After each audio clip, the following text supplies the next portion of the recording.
bersuka-sukaan, bersuka-sukaan. Ke Sion, kami berjalan ke Sion. Ikutlah kami ke Sion, berjalan ke kota Allah. Sebelum kami sampai kota Sion itu, beribu padang yang permai, beribu padang yang permai, yang kami mau lalu, yang kami mau lalu. Ke Sion,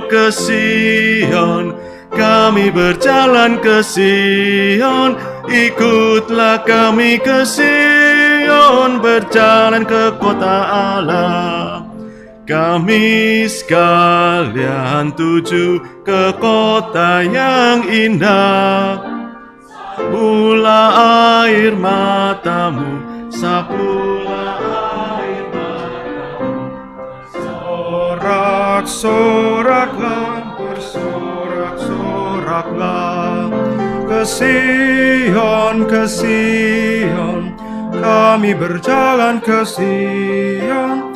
Ikutlah kami ke Sion, berjalan ke kota Allah. Mari kita masuk di dalam doa. Bapa di dalam surga, kami bersyukur untuk pertemuan yang ketiga yang akan kami mulai. Kiranya Tuhan memberikan firman kepada kami, kiranya usaha manusia menjelaskan, boleh Tuhan sendiri yang sambung di dalam hati kami. Berikan hikmat untuk kami boleh memikirkan, mencerna. Berikan hikmat untuk kami boleh menentukan, dan apa yang menjadi kesalahan kami, kiranya Tuhan ampuni. Kiranya Tuhan memberikan pada malam ini satu kelas yang fruitful untuk mempertumbuhkan kami di dalam kasih kepada Tuhan. Di dalam nama Tuhan Yesus kami berdoa dan mengucap syukur. Amin. Ya, kalau Bapak Ibu melihat gambar slide itu ya, ada seperti di dalam benak saya, harapannya itu adalah seperti complicatednya itu eskatologi, tetapi tadi para ibu-ibu mengingatkan ini lebih mirip seperti tiramisu gitu ya. Jadi agak salah fokus dan saya lumayan menyesal memilih gambar ini gitu ya. Tapi ini cuma di awal, karena setelah itu saya terlalu malas untuk membuat slide yang bagus, jadi slide-nya akan plain. Tapi in the beginning kita bisa menikmati satu gambaran yang barangkali menangkap betapa rumitnya eskatologi ya. Ada banyak paralel, ada banyak simbolisme, ada banyak nuansa-nuansa misteri dan seterusnya. Dan memang eskatologi harus penuh dengan misteri. Karena banyak hal yang belum terjadi, banyak hal yang belum dijelaskan, banyak hal yang belum nyata di dalam pengertian kita. Jadi salah satu kunci memahami eskatologi adalah berikan ruang untuk misteri. Ini beda dengan misalnya kita belajar doktrin yang lain, bahkan doktrin lain pun harus ada ruang misteri ya. Tetapi eskatologi perlu lebih banyak ruang misteri. Nah, nanti Bapak Ibu bisa memberikan pertanyaan di Slido ya yang ada di dalam grup WhatsApp. Kita akan mulai pertama dengan gambaran mengenai hari Tuhan, Bapak Ibu sekalian. Kita hari ini membahas hari Tuhan dan kerajaan 1000 tahun. Apakah itu hari Tuhan? Biasa di dalam bahasa Inggris disebut sebagai the day of the Lord. Kontrasnya adalah dengan, atau kontras atau paralelnya adalah dengan the last days, atau orang biasa sebut the last aeon, masa akhir, atau di end of the ages, dan berbagai macam ya. Alkitab itu bisa menggunakan banyak istilah. Jadi ada dua yang kita perlu tempatkan. The day of the Lord, hari Tuhan, saya cepat ya. Dan yang kedua adalah the last days. Bedanya yang kedua plural, pakai S di situ, jamak. Artinya apa? Yang kedua itu adalah setelah Tuhan Yesus datang di dalam dunia ini, mati di atas kayu salib. Sejak hari itu, kemudian Pentakosta, kemudian sampai hari ini, itu akhir zaman namanya. Jadi kita ini hidup di akhir zaman. Tetapi hari Tuhan belum datang. Ya, hari Tuhan itu selalu, hampir selalu di dalam Alkitab, dia muncul di dalam antisipasi besar. Dia muncul di dalam satu misteri, dia muncul secara rahasia. Dan maka Alkitab selalu mengatakan mengenai hari itu, mengenai waktu itu, tidak ada seorang pun yang tahu. Malaikat tidak tahu, anak tidak tahu, Bapa cuman Bapa yang tahu. Ya, ini Matius 24 ayat 36. Jadi setiap kali bicara hari Tuhan, misteri. Tapi oleh karena itu misteri, berjaga-jaga. Oleh karena itu datang seperti pencuri misalnya, kita tahu ayat-ayat seperti itu, maka berjaga-jaga. Jadi ini satu nuansa yang kita harus simpan di awal. Hari Tuhan itu puncak dari seluruh akhir zaman. One time in the end. Ya, tentu setelah itu kita percaya nggak selesai terus dimusnahkan semua dan seterusnya. Kita bahas itu minggu depan. Tapi kita bisa enough di sini, sufficient di sini untuk tahu bahwa hari itu satu titik terakhir. Nah, ini kontras juga dengan kedatangan yang pertama. Jadi kalau kedatangan pertama itu dia datang dengan lembut, datang di dalam palungan, datang di dalam itu ya wujud bayi, ya beneran bayi gitu ya, menangis. Nanti yang kedua dia nggak lagi datang seperti itu. Dia akan datang with judgment. Ini adalah sesuatu yang Alkitab katakan juga dengan banyak. Jadi selalu ada dua ketegangan ini. Buat orang yang tidak percaya, takutlah karena dia akan datang dengan penghakiman. Buat orang yang percaya, nanti kita akan lihat ayatnya, itu tenanglah karena dia akan datang untuk memberikan itu penerimaan kepada umatnya. Jadi selalu ada dua ketegangan ini. Tapi ada ketegangan yang lain yang saya tidak tulis di dalam slide, Bapak Ibu sekalian, yaitu ketegangan antara the already and the not yet. Jadi setiap kali kita belajar eskatologi, Alkitab itu menyimpan ruang untuk ketegangan ini. Akhir zaman, sekarang. Hari Tuhan, kelak. Tapi Alkitab selalu mengatakan bahwa kita hidup di antara yang sudah dan yang belum. Sudah akhir zaman, tapi finalnya belum datang. Misalnya Ibrani 1 ayat 2, dia mengatakan demikian, kitab Ibrani pasal yang pertama ayat 2, pada zaman akhir ia, Allah, telah berbicara kepada kita dengan perantaran anaknya, yang telah ia tetapkan sebagai yang berhak menerima segala sesuatu, yang olehnya juga ia telah menjadikan alam semesta pada zaman akhir. Jadi sudah, tapi juga masih ada yang kelak. Dan ini kita bisa menemukan muncul di banyak bagian firman Tuhan yang lain, Bapak Ibu sekalian. Mungkin Bapak Ibu mau mencatat ya. Kisah Rasul 2 ayat 17, 2 Timotius 3 ayat 1, 2 Petrus 3 ayat 3. Ya kalau tidak mencatat tidak apa-apa, nanti saya kasih Bapak Ibu sekalian ini catatannya. Jadi selalu kita di already and not yet. Kita ada di ketegangan itu. Sudah dan belum. Nanti kita akan lihat lebih jelas. Kita bisa lihat ayat ini. Matius pasal 25 ayat 31, saya nggak tulis sampai ayat berapa. Tapi di bagian itu dia mengatakan penghakiman akan memisahkan dua kelompok. Ini pertanyaan surga dan neraka minggu depan kita akan bahas, tapi kita tahu bahwa dibagi jadi dua. Domba, kambing. Kadang Alkitab itu pakai domba dan kambing itu interchangeable, tapi di sini dipisah gitu ya. Domba menggambarkan umat di satu sisi, dan kemudian ada the goats, kambing yang nggak bisa diatur, nggak mau percaya di sisi yang lain, dua kelompok. Saya kira Bapak Ibu pasti sudah sangat familiar dengan gambaran ini. Saya pakai bahasa Inggris karena untuk ayat ini lebih jelas. The goats on the left, ya, the sheep on his right. Tapi juga ini ya, a time of gladness. Ini satu hal yang mungkin orang Kristen jarang bicarakan, tapi almost setiap kali kata joy, sukacita muncul, itu selalu berkaitan juga dengan yang kelak. Jadi sukacita orang Kristen di sini ada cicipan, tapi kelak itu melimpah, gitu ya. Dan Mazmur misalnya banyak mencatat hal ini. Hari Tuhan itu juga comes with gladness, dengan sukacita, bukan cuma teror. Pemuda pada Jumat yang akan datang akan membahas joyful Christians. Kok bisa orang Kristen itu joyful? Padahal Tuhan mengatakan di dunia ini kamu akan mengalami penderitaan dan seterusnya. Karena ada yang kelak, gitu ya. Jadi selalu ada ketegangan itu. Buat orang percaya ya, Mazmur 96 ini nggak berlaku untuk mereka yang di luar Kristus, di luar iman. Nah, saudara sekalian, kita akan masuk ke dalam bagian yang berikutnya adalah apa sikap gereja tentang hari Tuhan.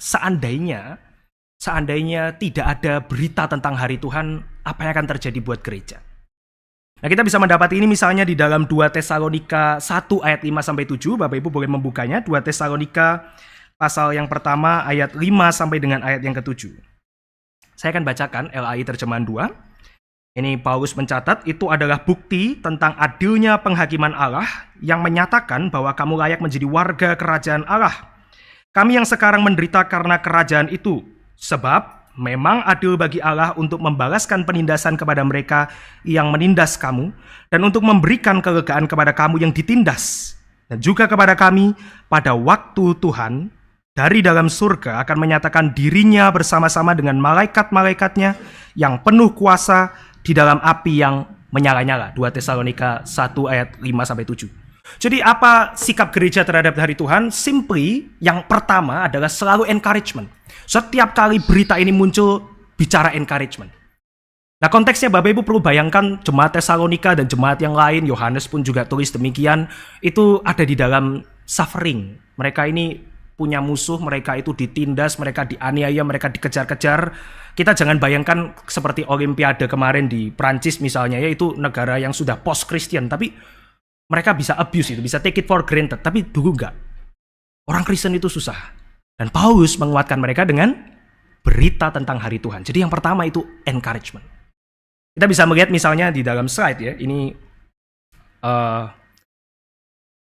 ya tentu gereja menanti dengan sabar di dalam pengembaraan gitu ya.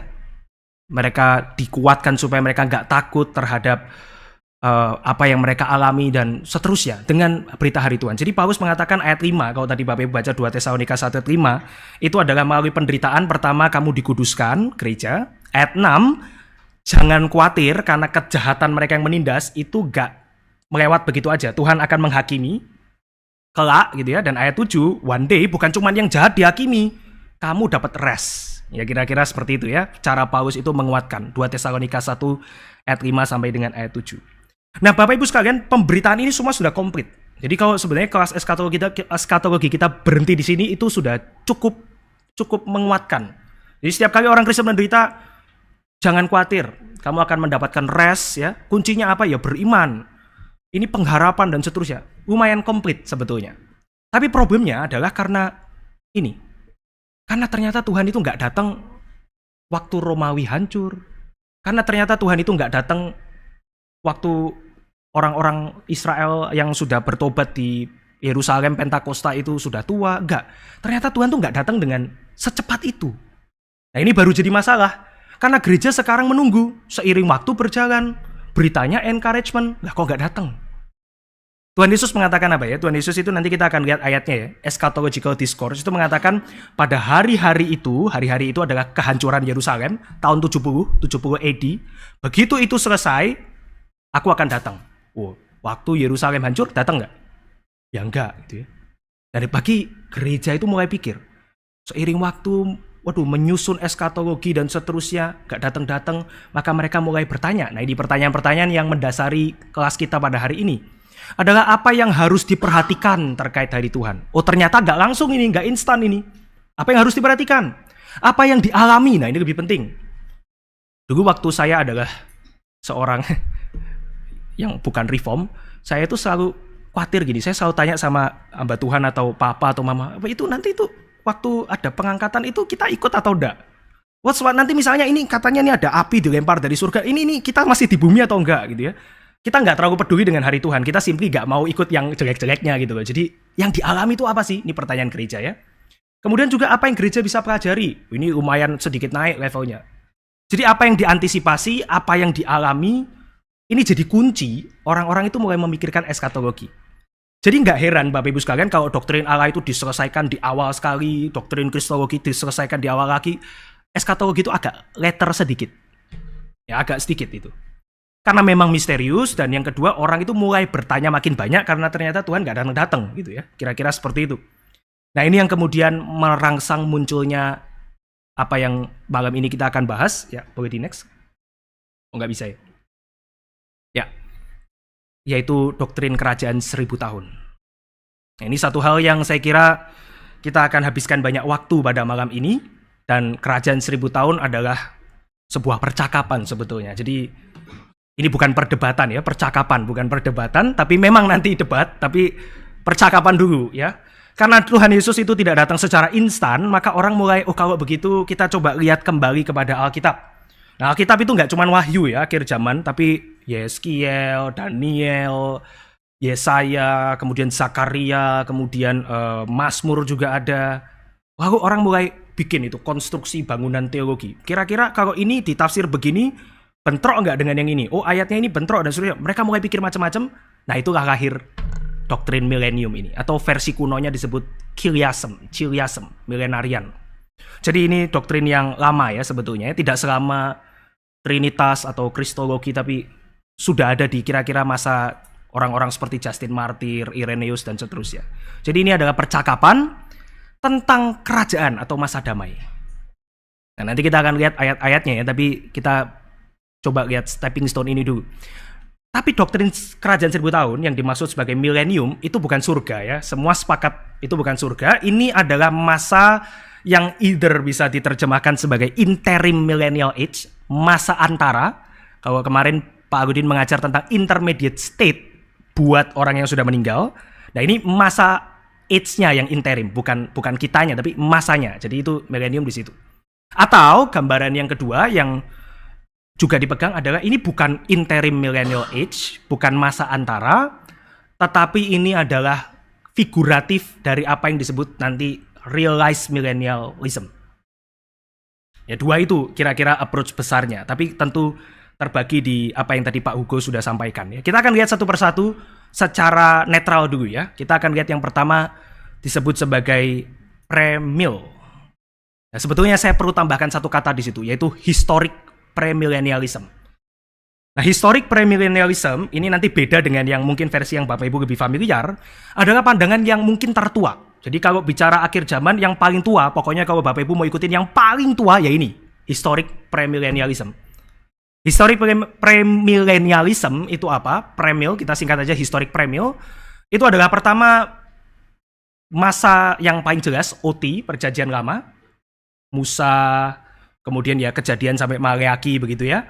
Kemudian Perjanjian Baru, saya kasih itu salib gitu ya, Tuhan Yesus datang, ini focal point. Kemudian tentu setelah Tuhan Yesus mati di atas kayu salib, dia naik ke surga, dia mendirikan gereja, masa gereja, berarti kita ini sekarang di situ. Di masa gereja itu, today, saya kasih kata di situ. Kemudian ada, nah ini yang merah ini, tribulasi namanya. Jadi, dari mana tribulasi? Itu nanti dari Daniel, dari Wahyu, dan seterusnya. Mereka tafsirkan itu ya. Nah, tapi saya tulis di bawah itu when atau how long. Karena historic premill, bapak-bapak gereja yang paling tua itu, mereka juga nggak satu pemahaman. Ada yang bilang, 7 tahun. Ada yang bilang mungkin 7 tahun itu bicara tentang 7.000 hari, 7 masa itu nggak harus 7 tahun ya. Atau 7 yang lain, atau bahkan bukan 7. Jadi pokoknya nggak tahu, macam-macam itu pandangan. Dari 7 tahun ada yang seterusnya. Nah terus ada yang namanya rapture. Rapture ini sebetulnya simply historic premill, rapture-nya itu maksudnya adalah naik ke atas. Nanti beda sama yang setelah ini. Jadi menyongsong ke atas, terbang gitu ya. Bertemu dengan Tuhan di sana. Nah, kita menyongsong untuk apa? Untuk aja atau mendampingi Tuhan Yesus Kristus kembali ke bawah. Jadi kita ini orang benar itu naik, bertemu dengan Tuhan Yesus, go back, turun lagi. Turun lagi untuk apa? Kayak ini, namanya premill itu berarti pre-nya apa? Pra kan ya, pre itu pra. Premill itu maksudnya adalah Yesus datang sebelum milenium. Jadi kita jemput, turun ke sini, lalu dia mendirikan itu his millennium. Apa yang terjadi di sana? Masa damai. Jadi masa damai itu apa? Macam-macam pandangan juga, saudara. Tapi milenium ya, setelah dia datang. Jadi jemput, turun lagi, milenium. 1000 tahun, ada yang mengatakan iya 1000 tahun, ada yang 1000 ini juga nggak tahu berapa lama. Tapi intinya Tuhan itu mau memulihkan atau menghibur semua gereja yang suffering. Sekali lagi tema encouragement. Di masa milenium itu karena mereka sekarang ditindas, rajanya jahat, penguasa presidennya jahat, maka nanti di sana ya ini kita akhirnya punya pemimpin yang penuh dengan cinta kasih, ya tentu adalah Tuhan Yesus. Gitu ya. Kemudian judgment atau white throne of judgment, ini Wahyu 20 akhir 21 itu ya. White throne of judgment baru nanti surga. Jadi ini bukan surga milenium dulu, ini kayak semacam memberikan penghiburan final, baru nanti surga. Yang tertua misalnya Irenaeus tahun 140 sampai 203 itu sudah ada ini, premill ini. Justin Martyr, Papias, ya ini orang-orang yang sangat penting di dalam sejarah gereja, jauh sebelum reformasi, Roma Katolik, dan seterusnya. Nah kita lihat yang kedua, ini yang mungkin Bapak Ibu lebih familiar, yaitu disebut sebagai dispensational premillennialism. Dispen premill. Bedanya apa? Seperti namanya ada dispen, Bapak Ibu boleh perhatikan dulu guys, silakan, saya tak ngopi sebentar. Karena ini very complicated, sorry. Dispensational premill itu adalah satu teologi tentang akhir zaman yang dikembangkan dari teologi dispensasional. Nah, nanti kalau tanya dispensasional apa, saya harus mengatakan, oh bukan saatnya, tunggu kelas berikutnya gitu ya. Tapi intinya, Bapak Ibu sekalian, intinya dispensasional itu membagi seluruh zaman ke dalam 7 pembagian. Dari innocence, Adam dan Hawa di Taman Eden, itu innocence kan ya. Terus ke conscience, terus ke law, dan seterusnya sampai nanti baru surga. Jadi 7 dispensasi. Dispensational premill. Premill yang tadi historik, tapi ini Kalau yang ini baru, 1800. Buat kita lama ya, buat teologi itu baru, tahun 1800. Siapa yang mempopulerkan? Ada yang mengatakan John Nelson Darby, bapak dispensasional teologi. Tapi sebetulnya versinya sangat banyak, Bapak Ibu sekalian. Kita coba lihat ya. Sama OT, kemudian gereja, kemudian church age, yaitu today, sama. Ini sama dengan historic premill. Kemudian yang beda adalah, pertama, saya tulis di bawah, nasib Israel tanda tanya besar. Jadi dispensational premill itu percaya bahwa Tuhan itu nggak ending his relation dengan Israel yang fisik. Jadi kalau Bapak Ibu pernah lihat mungkin di grup WhatsApp ibu-ibu biasa share gitu ya, saya selalu ngomong sama mama saya, jangan share yang aneh-aneh, tapi kadang-kadang share, itu adalah misalnya begini, ini perang ini di Timur Tengah, lalu kemudian siapa pemimpinnya itu attack siapa, terus kemudian bangunan ini hancur, lalu bangunannya dibangun lagi, wah ini tanda akhir zaman, pernah dengar begitu? Nah itu dispen premill. Itu dispen premill. Jadi apa yang terjadi di Israel sekarang, di Palestina, di Timur Tengah, itu sangat membuat gusar. Wah ini something ini. Ini terkait dengan kedatangan Tuhan ini. Waktu berapa tahun lalu ada berita itu katanya mau bangun lagi bait suci gitu ya di Yerusalem ya. Wah ini tanda ini. Nah itu dispen premill. Karena apa? Karena nasib Israel nggak forgotten buat mereka ya. Buat kita forgotten atau enggak nanti kita jawab. Tapi buat mereka enggak. Jadi ini seperti postpone. Sekarang ini Israel apa? Dipostpone, tapi nanti dipulihkan. Postpone itu tunda ya. Sekarang Israel, iya sih, mereka nggak Kristen, nggak percaya Tuhan Yesus, dan seterusnya. Tapi nanti ada yang dipulihkan. 144.000. Wah ini angka yang mungkin muncul di kepala kita gitu ya. Mormon juga dispensasi. Jadi kalau Mormon itu 144.000-nya ya Mormon yang paling rajin itu 144.000. Tapi nggak semua dispensasi seperti itu ya. Kalau saya mengatakan beberapa nama pengkhotbah reform besar itu juga dispen. Jadi ada juga orang reform yang dispensasional, reform yang jenis tertentu itu ada. Nah, yang beda lagi yang kedua adalah rapture-nya. Saya kasih 4 panah. Kalau tadi kan Bapak Ibu lihat ini kan 1 ya, rapture-nya itu 1 kali ya. Ini post tribulation, setelah tribulasi. Kalau dispen premill itu ada yang sebelum, ada yang di tengah. Di tengah tuh berarti kalau Bapak Ibu pernah dengar angka yang 3,5 itu ya, 3,5 gitu ya. 3,5 itu nanti tribulasinya makin parah. Nah di tengah itu gereja baru diambil. Jadi dikasih dulu ngerasain 3,5 tahun, midway diambil. Ada juga yang pre-wrath, sebelum murka. Jadi waktu itu sudah mencuat sekali, agak akhir, sudah mau selesai 7 tahun. Ini 7 tahun, bukan kalau tadi ini when atau how long, yang ini 7 tahun. Jadi exactly 7 years. Nah tapi ada yang sebelum murka Tuhan diberikan, cawan murka ya, 7 mangkok itu wahyu ya. Nah itu baru diangkat. Jadi ini versi yang ketiga atau post tribulationist rapture. Setelah 7 tahun baru diangkat. Ya, jadi ada beberapa versi. Orang-orangnya juga banyak yang terkenal. Mau yang pre-tribulation, mid, pre-wrath atau post-rapture. Nah Bapak Ibu sekalian, ini yang biasanya akan dilakukan oleh orang-orang, yaitu menghitung. Daniel 9, terus dihitung tahunnya, terus dihitung penanggalannya. Mungkin Bapak Ibu pernah dengar seminar atau khotbah seperti ini ya, itu pasti dispen premill. 1800 baru mulai muncul, populer kira-kira 1900, menurut Pak Agudin tahun 2000-an di Indonesia lumayan populer, banyak seminarnya. Jadi saya kira ini juga ya Bapak Ibu pasti pernah mendengar, atau minimal ya adalah orang-orang yang menghitung, Bapak Ibu tahu gitu ya. Kemudian apa? Setelah rapture, ya entah Bapak Ibu pilih yang mana, tapi setelah rapture sama, nanti Tuhan itu akan baru datang lagi. Kemudian mendirikan milenium, sama-sama premill kan ya di situ ya, sebelum milenium. Cuman ada beberapa versi ya.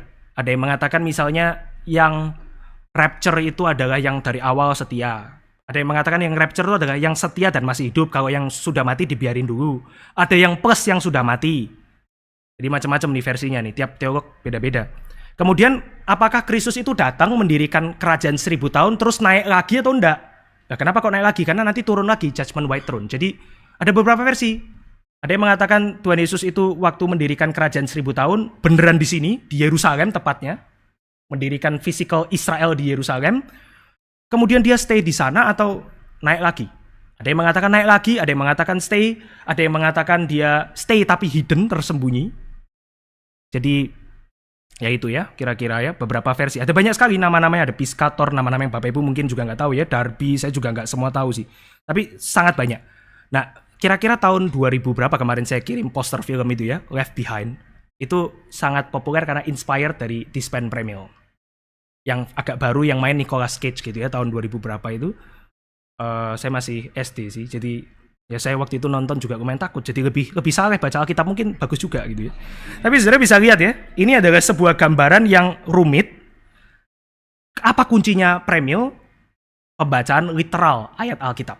Ya simple itu ya, pembacaan literal ayat Alkitab. Karena memang kalau dihitung tahunnya, kalau Bapak Ibu sanggup hitung tahunnya, lumayan convincing sih. Sangat convincing bahkan mungkin ya, buat banyak orang ya. Pembacaan literal, ayat-ayatnya tuh klop. Nah ini nanti namanya simbolisme tuh ya harus klop. Kalau simbolisme nggak klop, yang namanya bukan simbolisme gitu ya. Tapi memang simbolismenya kuat.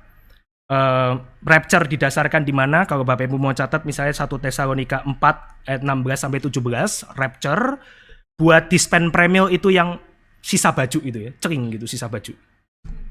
Mimpi paling horor saya seumur hidup adalah saya bangun dan papa mama nggak ada, ternyata saya sendirian gitu. Itu akibat ini nih, Darby ini. Mungkin Bapak Ibu pernah punya mimpi itu. Nah bedanya sama Historic Premio apalagi? Bukan cuma rapture-nya mereka bisa macam-macam, tapi Historic Premio yang paling tua tadi, yang sebelumnya, yang ini, itu nggak percaya sisa baju. Jadi bapak gereja yang tua itu nggak punya konsep orang itu ceringnya hilang misterius, nggak ya. Jadi ini later, yang hilang sisa baju itu Dispen Premio kira-kira tahun 1800-an itu. Nah ini satu gambaran yang penting. Kita nanti akan lihat beberapa argumen mengenai ini ya, tapi ya Bapak Ibu bisa lihat very complicated dispensational premio, tapi juga ada powernya gitu ya. Oke, kita akan lihat yang ketiga ya, ini versi 3, yaitu adalah post millennialism. Nah Bapak Ibu, orang itu seringkali salah mengerti post mil. Kalau premil, Tuhan Yesus datang sebelum milenium, berarti harusnya post mil datang setelah milenium, begitu kan ya? Tapi nggak sesimpel itu sebetulnya. Jadi post-mill itu percaya 1000 tahunnya tuh nggak harus literal. Bedanya di situ. Kalau premil, hampir semua, terutama yang dispen, itu percaya 1000 tahun itu literal. Beneran 1000 tahun. Post-mill tuh nggak harus. Jadi dulu sekali nanti yang namanya amil itu juga disebut post-mill. Sejarahnya begitu. Jadi nggak harus literal 1000 tahun, tapi pokoknya itu adalah satu masa completion. Kalau angka 10 itu sering digambarkan sebagai kesudahan atau penyelesaian, maka masa 1000 tahun ya masa penyelesaian. Jadi nggak harus literal begitu ya, tidak literal 1000, tapi itu akan dilewati dulu baru Kristus datang. Ada kuncinya juga, yaitu post-mill, sebagian besar ya, majority akan percaya bahwa bukan cuma 1000 tahun nggak literal, tapi akan ada masa glorious dan masa prosperity. Akan ada masa kejayaan. Jadi memang sekarang kita nggak lihat kejayaan gitu ya, apalagi habis Olimpiade Prancis. Tapi post-mill itu percaya suatu saat itu gereja itu akan makin, Injil itu makin tersebar, gereja itu akan makin diminati, negara-negara itu akan makin sadar dengan hikmat di dalam kebenaran kitab suci. Gak harus semua jadi Kristen sih, tapi akan makin glorious, makin prosper. Gereja itu makin prosper. Kira-kira kalau dugaan liarnya Bapak Ibu sekalian ya, paling laris buat siapa? Ada yang mau menebak? Paling laris post-mill buat siapa? Misionaris. Misionaris sangat digerakkan dengan post-mill. Karena ketika mereka menginjili, mereka sangat yakin dan berharap ya akan terbukti itu janji Tuhan itu ya, makin glorious. Salah satu orang reform yang paling terkenal, yang kalau dia harus memilih dia akan pilih post-mill adalah John Frame. Mungkin ini lumayan surprising ya. Tapi John Frame itu dia mengatakan saya nggak mau pilih, tapi kalau harus pilih post-mill. Sebenarnya dia mau milih tapi dia nggak mau terlalu ini ya, strong ya. John Frame, a very strong Vantil punya student di Westminster ya, masih hidup sampai sekarang. Ini post-mill ya, nggak harus literal, tapi menuju prosperity. Kemudian ada brief apostasy. Brief apostasy ini nanti kita akan lihat pandangan kita bagaimana, tapi simply ya brief ya, namanya brief ya sebentar. Sebentar, nggak tahu, nggak bisa didefinisikan berapa lama. Pokoknya itu culmination, satu kulminasi atau satu pemuncakan apostasi, yaitu kesesatan. Kemudian Tuhan datang. By the way, kalau kita kembali ke Dispen Premio, saya mau tanya, kedatangan Tuhan itu berapa kali? Menurut Bapak Ibu berapa kali?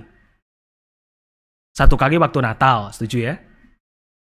2 kali waktu second coming yang setelah rapture, betul kan? Terus ketiga, Berarti ada 3. Nanti datang lagi for the judgment yang final itu. Karena 1000 tahun ini belum surga dan neraka. Masa damai, tapi nanti ada yang ditumpas, nggak ada. Nanti itu orang menafsirkan Wahyu 19 itu nanti setan itu akan dilepaskan, menyesatkan bangsa, kemudian perang gitu ya. Nah itu berarti seperti tanda kutip ya 3 kali. Mereka sih nggak sebut 3 kali, mereka sebut 2 fase kedatangan. Ayatnya di mana? Matius 24. Nanti kita akan lihat kenapa kita nggak setuju itu. Oke, kita kembali ke Amil ini ya, post-meal. Nah, terus kita lihat pandangan yang terakhir, dan ini juga adalah pandangan saya, pandangan beberapa teolog reform, pandangan sebagian besar dari hamba Tuhan di KRI. Gak jaminan bener sih hamba Tuhan KRI, tapi lumayan lah gitu. Lumayan. Saya ngomong gini, tolong nanti dihapus rekamannya. Jadi kita bisa lihat bahwa Amil ini adalah pandangan yang beda lagi dengan post-meal. Bedanya apa? One difference, cuman 1. Gak ada masa prosperity. Ya saya kasih itu ya, panah ke bawah. Kalau tadi glory and prosperity, ini glory and suffering. Jadi maksudnya apa? Jadi maksudnya adalah paralel. Tapi nggak cuma itu. Milenium ada nggak? Yang pasti jelas tidak literal 1000 tahun, kita akan katakan ada. Kapan milenium? Berarti sama dengan post-meal. Kalau post-meal nanti menuju prosperity, kita nggak tahu kapan.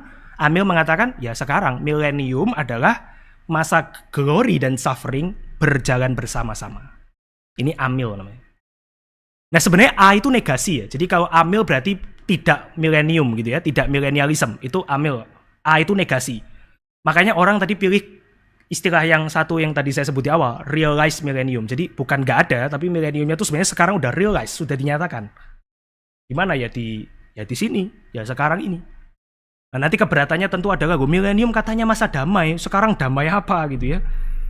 Nggak ada damai. Ya tapi itu bedanya dengan post-meal. Sampai di sini kita lihat dulu Amil itu seperti apa. Sama nanti second coming setelah brief apostasy. Kemudian di dalam second coming tentu ada judgment, ada resurrection of the body, ini yang umum ya, penghakiman, kebangkitan tubuh, langit dan bumi yang baru eternal state, yang tanpa ada akhir ya. Bapak Ibu mau lihat slide yang mana lagi? Siapa tahu masih mau nostalgia ke belakang. Saya taruh ini di akhir karena saya memang mau memberikan sebuah proposal bahwa kita perlu consider amillennialism ini sebagai pandangan yang lebih baik. Nah tentu Bapak Ibu bisa bertanya, kalau tidak pasti 100% benar, kenapa tidak kita bebas memilih aja gitu ya. Yang namanya kelas teologi awam reform injili ya Bapak Ibu yang ikut saya lah gitu kan. Ini amillennialism ya. Nanti kalau Bapak Ibu pengen tertarik dengan yang post-meal, some of the high, salah satu orang top juga post-meal itu agak, ya selain John Frame itu ya mungkin ini ya, Steve Lawson itu ya, sangat terkenal. Jadi mungkin ya, saya nggak terlalu tahu ya, tapi mungkin. Jadi maksudnya adalah memang banyak teolog besar, tapi biasanya reform itu antara amil atau post-meal, Bapak Ibu sekalian ya. Ini saya kasih tahu aja ya. Reform itu antara amil atau post-meal. Bedanya ya ini, glory, prosperity, misionaris sangat dikuatkan ini. Amil ini ya kita gitu ya, yang yowes di dalam hidup ya itu biasa amil gitu. Tapi nanti kita akan lihat ya bahwa sebetulnya amil ini sangat menggerakkan Bapak Ibu sekalian. Cuman dengan of course cara yang berbeda. Oke, kita akan lihat pandangan Amil ini. Ya. An interim millennial age. Ini saya mulai masuk di dalam kenapa kita Amil dan bukan yang lain. Atau bukan premil secara khusus. Karena nanti untuk post-meal kita akan lihat ya ada di sini juga. Yang pertama adalah ini kalimat dari Buffing. Saya terjemahkan di dalam bahasa Indonesia. Kita sekarang menghadapi pertanyaan, apakah menurut Tuhan Yesus dan para rasul, gereja itu menunggu suatu periode kekuasaan dan kemuliaan yang mendahului kebangkitan umum orang mati dan peristiwa penghakiman dunia? Ini pertanyaan Buffing ya. Menurut kita, gereja, Tuhan Yesus dan rasul-rasul itu, apakah mereka meyakini ada masa milenium yang literal gitu ya kira-kira ya, interim millennial age? Jika ini benar, Buffing katakan, kita akan pasti mengharapkan atau mendambakan penyebutannya di dalam diskursus eskatologis Yesus. Ini argumen dia. Diskursusnya itu di Matius 24, Markus 13, ayat 21, Lukas 21. Ini paralelnya ya, 3 Injil sinoptik. Kalau benar Tuhan Yesus itu expect millennium itu literal, ya muncul di situ gitu ya. Tetapi di dalam khotbah ini tidak ada satu kata pun yang dikatakan, bahkan tidak ada alusi atau penyebutan tentang kerajaan semacam itu. Benarkah Buffing? Kita akan lihat. Coba kita buka ya, Markus pasal 13. Saya pakai yang versi, boleh tolong di next ini. Ya. Kita akan lihat Markus 13. Saya pakai yang versi Markus ya karena paling ringkas. Tapi sama itu paralel dengan Matius dan Lukas. Kita lihat Markus pasal 13. Ya kita nggak baca semua of course karena ini panjang sekali gitu ya. Tapi ini adalah diskursus eskatologi. Jadi ini adalah Tuhan Yesus yang berkhotbah tentang akhir zaman, Bapak Ibu sekalian. Nah, ada dua pertanyaan yang kita perlu expect di sini. Yang pertama adalah, ini saya simpulkan ya dari diskursus ini adalah muridnya tanya begini. Kapan Tuhan hal-hal yang engkau katakan terkait Yerusalem bahwa tidak satupun batu itu akan dibiarkan di atas di tempat itu akan terjadi. Ini Markus 13 ayat 2. Lalu Yesus berkata kepadanya, kau lihat gedung-gedung yang besar ini, Yerusalem, tidak satu batu pun akan dibiarkan di atas batu yang lain. Semuanya akan diruntuhkan. Nah ini muridnya tanya, kapan Tuhan itu? Yerusalem yang diruntuhkan itu. Dan yang kedua, apa yang menjadi tanda kedatangan Tuhan sebelum atau yang menandakan itu akhir zaman, consummation of the world. Ini dua pertanyaan dari muridnya ya. Nah kita akan lihat Bapak Ibu sekalian, jawaban Tuhan Yesus. Pertama, Tuhan katakan tanda-tanda awal. Itu ayatnya di ayat 3-8. Markus 13 ayat 3-8. Ini tanda-tanda awal, saya baca sebagian. Kata Yesus kepada mereka, yaitu waspadalah supaya jangan ada orang yang menyesatkan kamu. Berarti ada penyesatan. Akan datang banyak orang dengan memakai namaku dan berkata, akulah dia. Dan mereka akan menyesatkan banyak orang. Apabila kamu mendengar deru perang atau kabar-kabar tentang perang, jangan gelisah. Semua itu harus terjadi, tetapi kesudahan belum tiba. Ini tanda-tanda awal ini. Jadi early signs. Sudah terjadi belum? Sudah lah ya, pasti kan? Sudah. Yang kedua adalah nasib gereja. Ayat 9-13. Tuhan mengatakan hati-hati kamu akan diseret kepada majelis agama, kamu akan dipukul di rumah ibadah, dan seterusnya. Sudah terjadi belum? Sudah lah ya, rasul-rasul mati dibunuh gitu ya. Sisa beberapa yang nggak mati karena martir. Pasti sudah dong. Gereja sudah mengalami ini, nasib gereja, tanda yang later gitu ya, tanda awal, tanda yang kedua atau nasib gereja. Yang ketiga, ini menarik, akan ada kekacauan di Yudea. Yudea fisik ya, maksudnya Yudea, kota Yudea, yaitu ayat ini. Ayat 14-23, saya baca beberapa ayat. Apabila kamu melihat kejijikan yang membinasakan, berdiri di tempat yang tidak sepatutnya, pembaca hendaklah memahaminya, maka orang-orang yang ada di Yudea harus melarikan diri ke pegunungan. Orang yang sedang berada di atas rumah jangan turun dan masuk untuk mengambil sesuatu dari rumahnya dan seterusnya. Celakalah ibu-ibu yang sedang hamil. Sudah terjadi belum? Nah ini ya, ini bedanya. Premil akan mengatakan belum. Amil akan mengatakan sudah. Kapan? Tahun 70. Yerusalem itu hancur. Exactly ketika Jenderal Titus dan legion-legionnya masuk ke Yerusalem dengan banner-banner, dengan wajah kaisar, dengan uang koin itu harus dipakai dan seterusnya. 70 AD. Jadi Tuhan Yesus mungkin mati barangkali tahun berapa ya? 33 atau ya around that gitu ya. Yohanes mungkin agak jauh, Yohanes paling muda, agak later. Tapi ini bahkan setelah Yohanes mati gitu ya. Kemungkinan. Ada beberapa penghitungan gitu ya, tapi kira-kira ini 70 AD sih pasti. Fakta sejarah Yerusalem dikacaukan 70 AD, tahun 70. Jadi ini sebenarnya sudah terjadi buat kita. Jadi of course kita nggak baca ini secara literal ya. Maksudnya lari ke pegunungan adalah ya Tuhan itu, sebenarnya ini Tuhan pakai ide dari Daniel.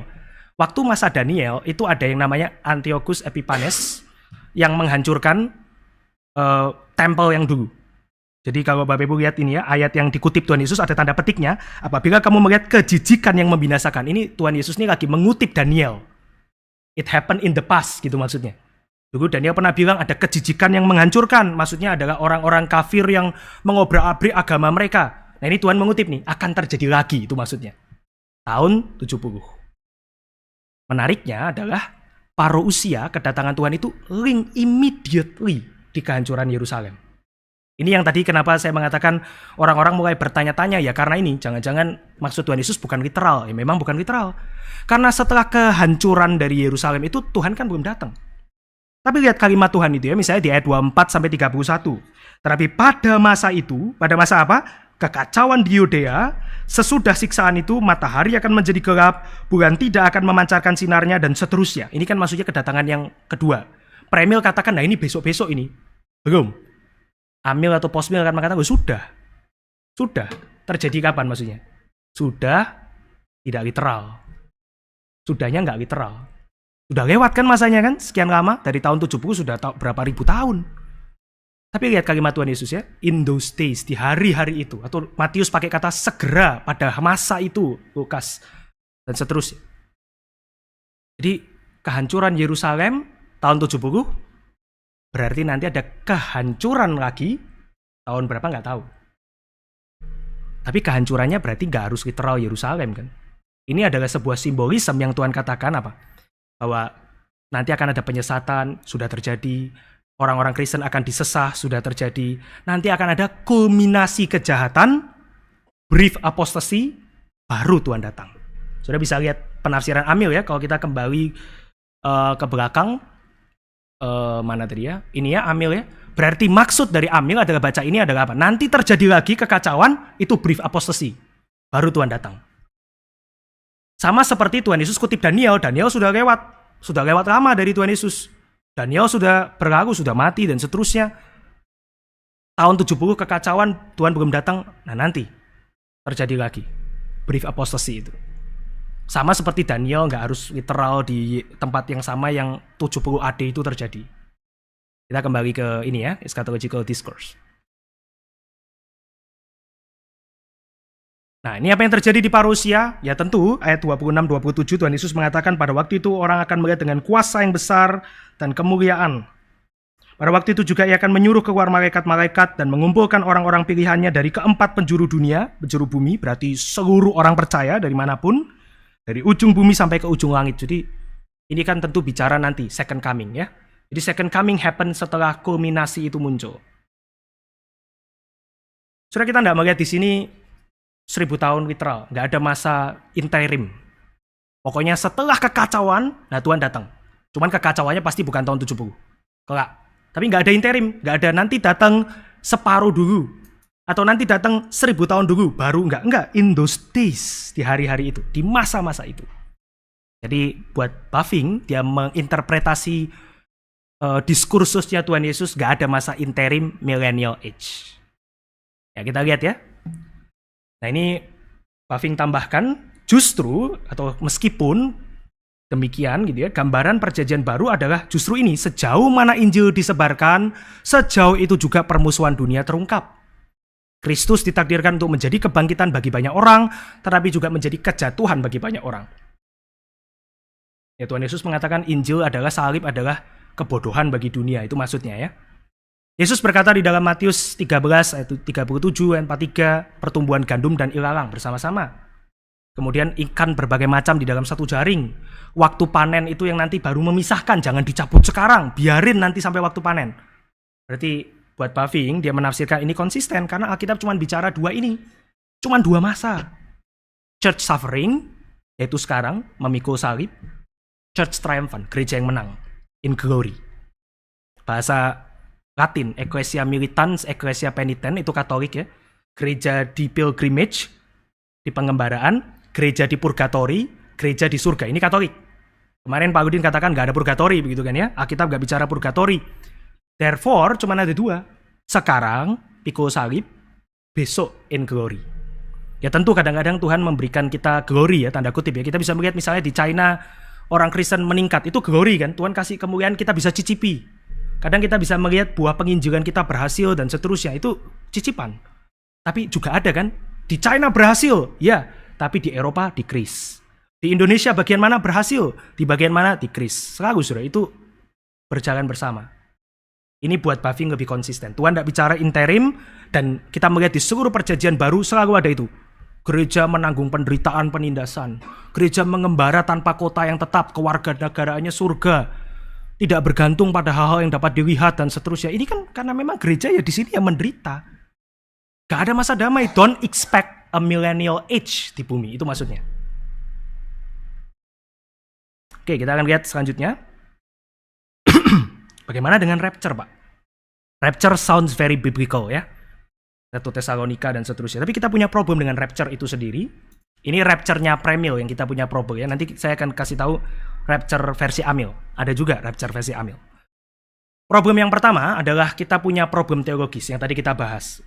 Nggak cocok gereja diambil sebagian cering hilang, mau kemana? Nggak ada interim millennial age. Cuman ada gereja di sini dan besok gitu ya.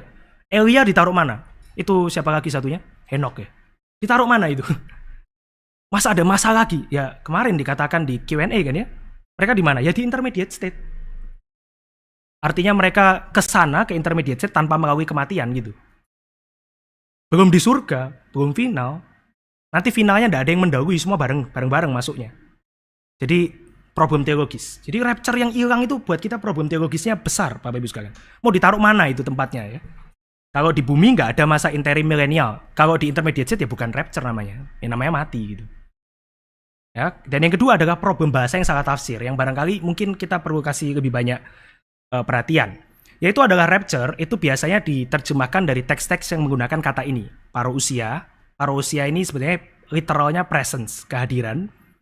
Kalau kita sebut parousia secara teologis itu maksudnya kedatangan Tuhan yang kedua, gitu ya, itu parousia. Glorious presence gitu ya. Atau kata yang kedua yaitu kata apokalipsis yang berarti revelation, pernyataan maksudnya bukan wahyu. Dan yang ketiga epiphania, appearance. Penampakan atau perwujudan atau penglihatan. Gitu ya, appearance. Nampak gitu maksudnya. Nah itu diambil dari ayat-ayat ini. Saya langsung kasih semua, Bapak Ibu sekalian bisa lihat. Misalnya kata parousia, orang premil akan mengatakan, coba kita buka ya, 1 Tesalonika 4 ayat 15 sampai 18 supaya kita lebih jelas. Saya sebenarnya ada 43 slide, tapi mungkin kita tidak baca semua. 1 Tesalonika 4 ayat 15 sampai 18.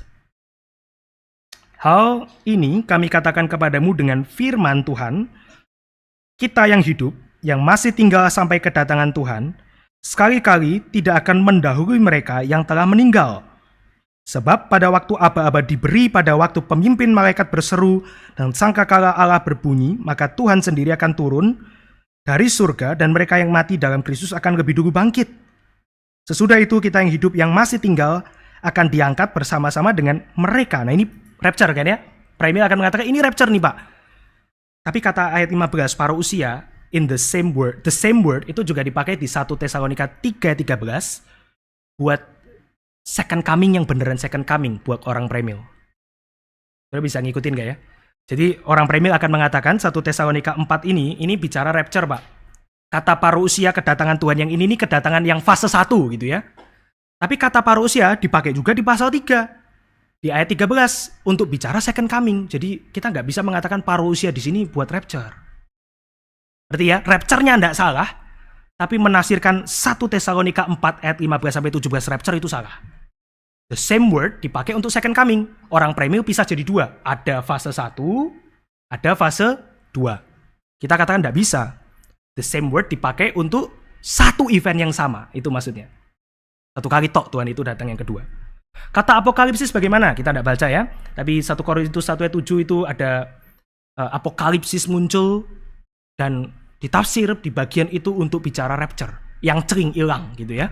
Tapi kata yang sama juga muncul di 1 Tesalonika 1 ayat 7 sampai 8 apokalipsis yang berarti revelation, pernyataan untuk bicara second coming. Jadi selalu setiap kali nuansa rapture muncul, sebetulnya Alkitab juga pakai kata yang sama untuk bicara second coming. Jadi benarkah ini perlu dipisah jadi dua atau ini satu event?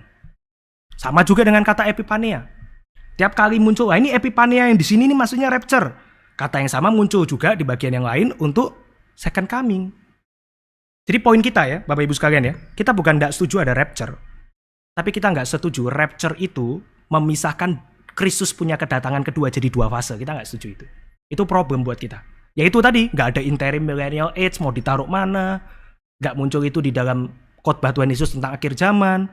Terus ini, kata rapture ini mungkin salah tafsir loh maksudnya. Gitu ya.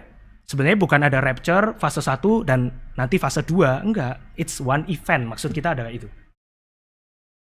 Coba kita move ya. Ini adalah ayat, saya harus pakai bahasa Inggris lebih jelas. For the Lord himself will descend from heaven with a cry of command, with the archangel call, and with the sound of the trumpet of God.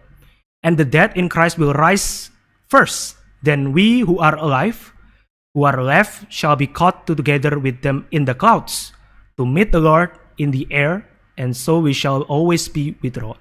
Saudara lupa ya, ada kata always be with the Lord. Gak ada terpisah lagi itu. Gak ada jeda lagi di situ. Jadi ada nggak yang setelah milenium baru bertobat di akhir? Gak ada. Ya satu kali itu. Satu kali event.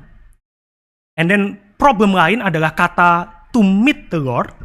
Itu sebetulnya adalah kata yang nuansanya adalah menyambut. Jadi bukan hidden, cering, dan hilang. Tapi menyambut. Ini adalah kata yang sama. Kalau saya bacanya benar ya, saya bukan ahli Yunani. Eis apansin. Jadi itu to meet yang di sini, apansin, itu berarti menyambut.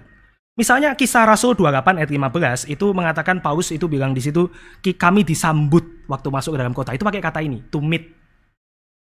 Ya, terus Matius 25 ayat 6, parable of the wise and foolish virgins, wanita yang bijaksana dan bodoh.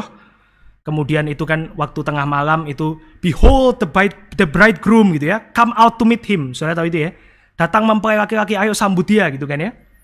Itu pakai kata yang sama, to meet. Jadi sebenarnya gak harus itu bicara cering hilang. Jadi kembali ke historic premil, menyongsong itu menyambut. Seperti orang welcome, orang masuk ke dalam satu kota, di welcome bersama. Nah itulah kita. Jadi historic premil ada benarnya Bapak Ibu sekalian, menyambut. Terus atau membarengi Tuhan, menyambut Tuhan untuk nanti datang ke sini di dalam penghakimannya.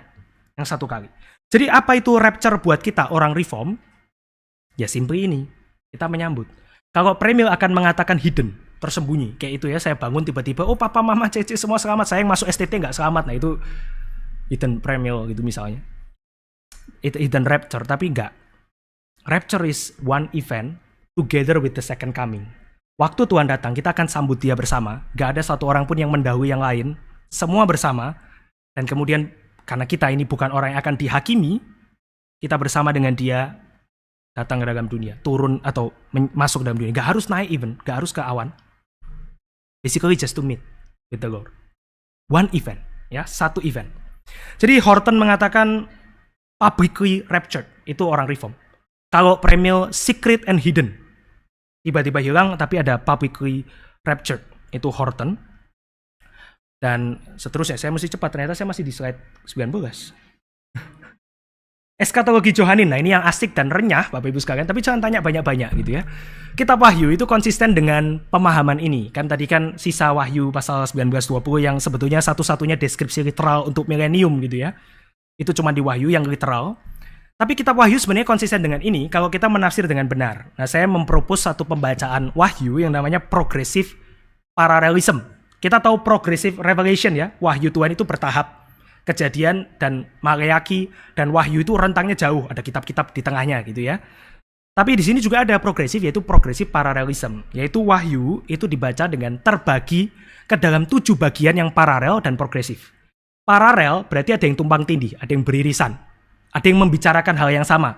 Raja-raja dan Tawari itu paralel, tapi ada bedanya gitu ya. Wahyu itu paralel, tapi juga ada progresifnya, ada majunya. Saya skip yang buffing di bawah. Nah ini yang saya maksud. Ini dari orang yang namanya William Hendrickson. Swallow it, saya ngopi dulu. Saudara bisa lihat ada berapa section di sana, ada 7. Dari chapter, ini maksudnya pasal ya, Wahyu pasal 1-3, kemudian Wahyu 4-7, Wahyu 8-11. Ini section yang pertama. Section yang 3 section yang pertama atau first half. Second half itu bicara section-section yang berikutnya. Ini namanya William Hendrickson orangnya. Nah, saudara dia propose satu pembacaan yang melihat ini. Kita bisa bertanya kan, dari mana tahu setiap section itu berakhir, Pak? William Hendrickson akan mengatakan Wahyu itu ditulis dengan sangat sophisticated. Setiap kali section berakhir, itu selalu ada bicara tentang akhir zaman atau kedatangan final atau tentang berkat. Jadi selalu itu, setiap akhir section. Kecuali yang pertama, tapi jelas itu memang pemisahan unit ya yang pertama. Tapi section 2, 3, 4, 5, 6, 7 selalu ditutup dengan alusi about the final atau the end. Jadi selalu itu, ditutupnya di situ. Section 2, 3, 4, 5, 6, 7. Nah maksudnya apa Bapak Ibu sekalian? Jadi Hendrickson itu propose bahwa kita itu sebetulnya nggak bisa baca Wahyu secara kronologis. Nggak bisa baca Wahyu secara kronologis. In fact, bahkan mungkin Wahyu pasal 4-7 itu sudah bicara tentang second coming atau final judgment. Tapi diulang lagi. Section 3 akan bicara lagi dari first coming, kemudian sampai ke second coming, sampai ke judgment. Section 4 juga bicara dari first coming, tapi ada maju sampai ke final judgment. Section 5 akan bicara lagi dari first coming, tapi beyond the final judgment ada, makanya itu ya, intermediate state dinyatakan di sana dan seterusnya. Section 17 sampai 18 sampai to the final bottom pasal 19, yaitu ada penghakiman terakhir atau white throne of judgment. Ada muncul di sana perang dan seterusnya. Tapi section 20 ngulang lagi. Jadi selalu dia paralel but also progressive. Ini cara baca Wahyu yang dipropos oleh William Hendrickson yang orang Amil itu sangat amini gitu ya pembacaan ini. Jadi tentu di dalam pembacaan ini kita nggak melihat Wahyu itu literal ya Bapak Ibu sekalian ya. Wahyu is full of symbolic language. Wahyu itu penuh dengan bahasa-bahasa alegoris. Wahyu itu adalah bagian dari literatur apokaliptik. Apa maksud literatur apokaliptik? Dia memandang dunia ini sangat pesimis, sehingga dia selalu bicara tentang dunia ini dengan mengkaitkan kepada dunia yang akan datang. Bahasanya itu maka disebut bahasa apokaliptik, bahasa yang beyond, bahasa yang nanti, simbolis. Itu Wahyu. Nah, kita masuk saja ke dalam contoh gitu ya, karena it's very confusing gitu. Kita bisa lihat misalnya Wahyu pasal 20. Benarkah ini bicara Millennium Interim Age? Kita lihat ayat 1-6 itu sebenarnya dipisah. Itu bicara tentang the binding of Satan. Dan lalu ayat 4-6 itu bicara millennium. Ini satu-satunya deskripsi literal 1000 tahun. Tapi benarkah ini adalah pembacaan progresif paralelism? Interpretasi Premil itu akan mengatakan enggak. Jadi millennial reign ini adalah hasil dari perang di Wahyu pasal 19.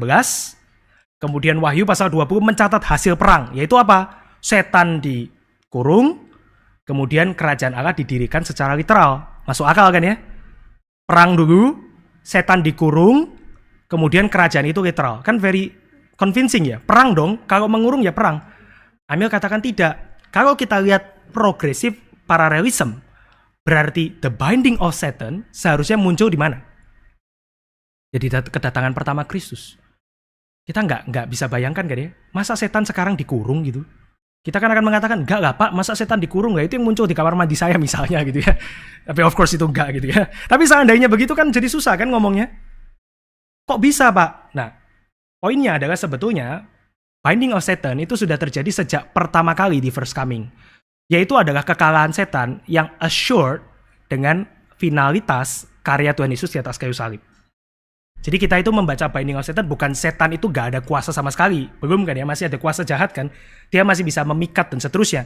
Tapi binding itu maksudnya apa? Kuasanya dilemahkan sedemikian rupa sehingga tidak ada apapun yang bisa menghalangi pemberitaan Injil disebarkan. Of course dia bisa menghalangi dengan pemerintah yang jahat, pasti. Dia bisa menghalangi dengan guru palsu, pasti. Tapi coba saudara bayangkan ya, cara orang berpikir di Perjanjian Baru sebelum daripada masa kedatangan Tuhan yang pertama, Natal sampai ke salib, ya of course mereka nggak bisa sebarkan keluar. Masih di mana? Cuman di Israel. Jadi the binding of Satan maksudnya adalah dia tidak bisa menghalangi Injil diberitakan.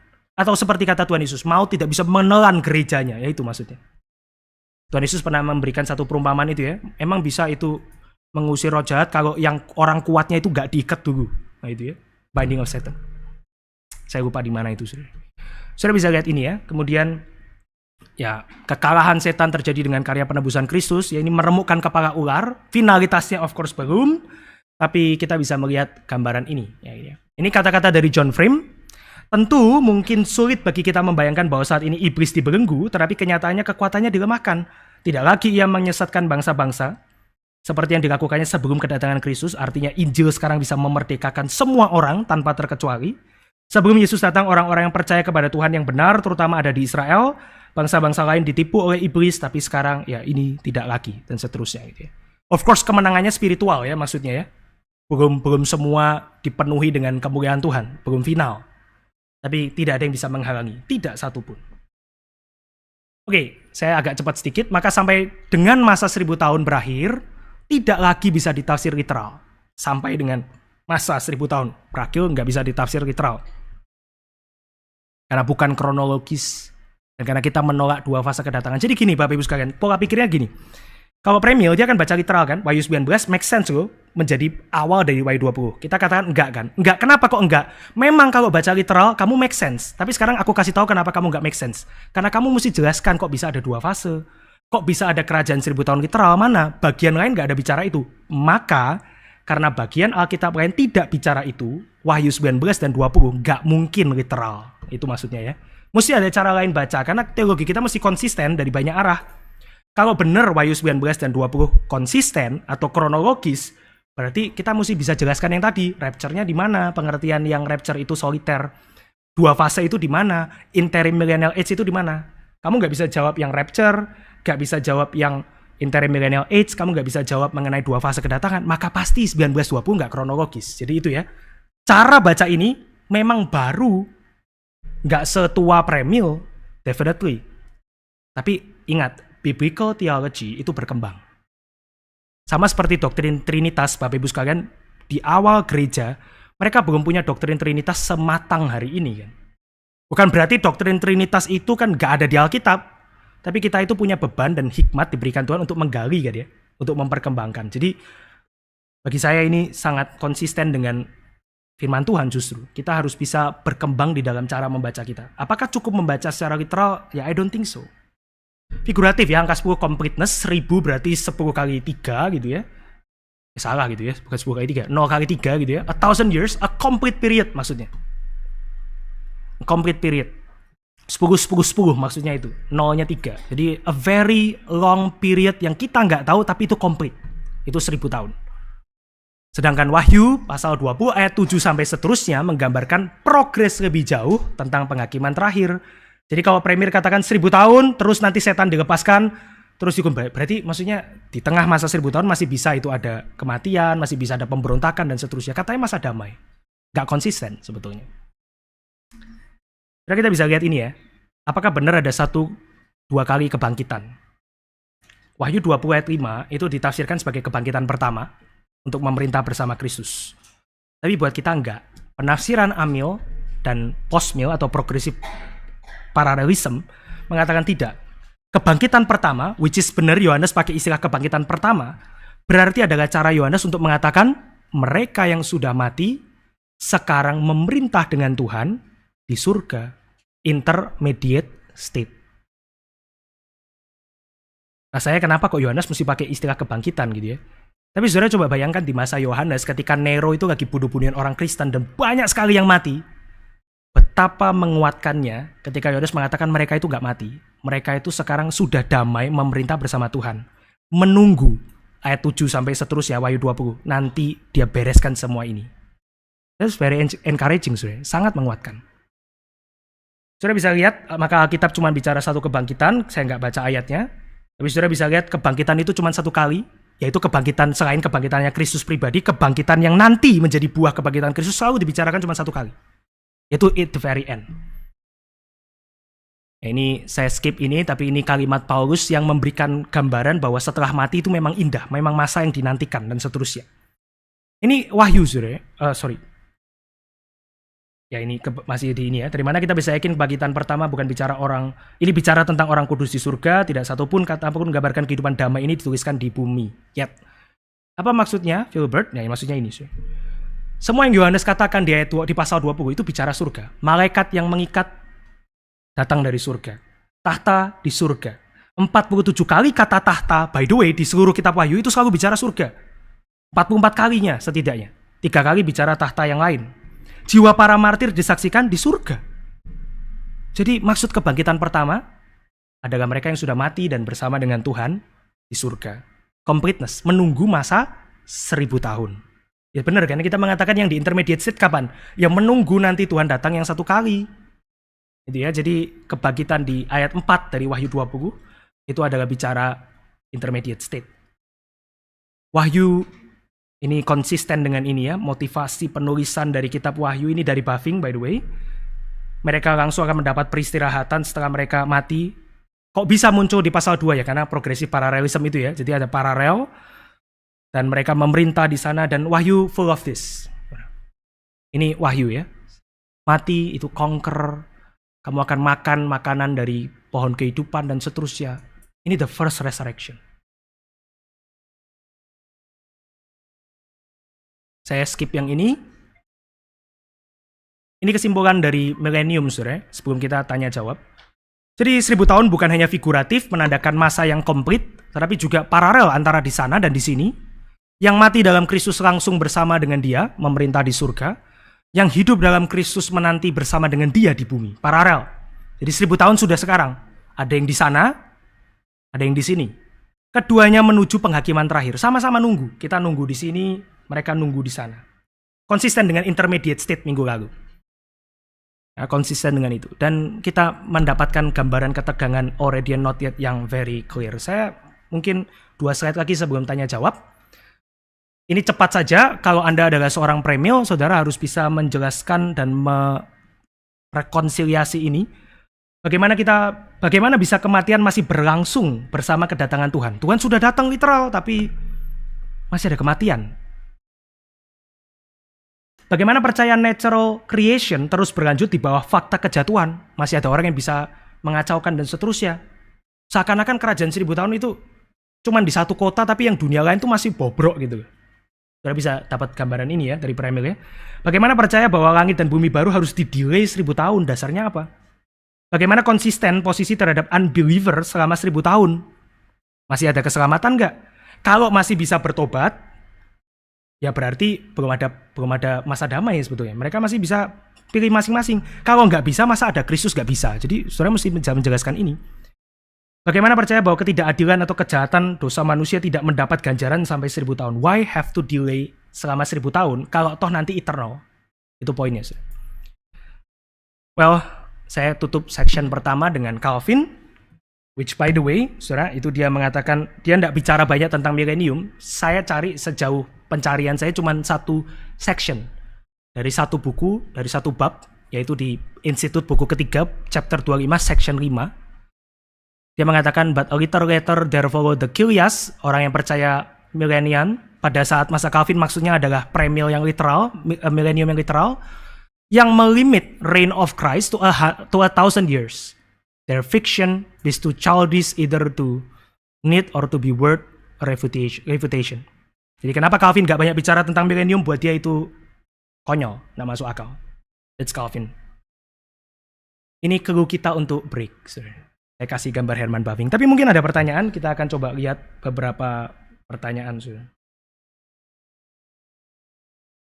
Saudara mau break dulu atau break dulu gak ya? 7 minutes break is good. 5 menit lah, 5 menit ya. Bapak Ibu silakan break. Saya mohon maaf 10 menit ya Pak.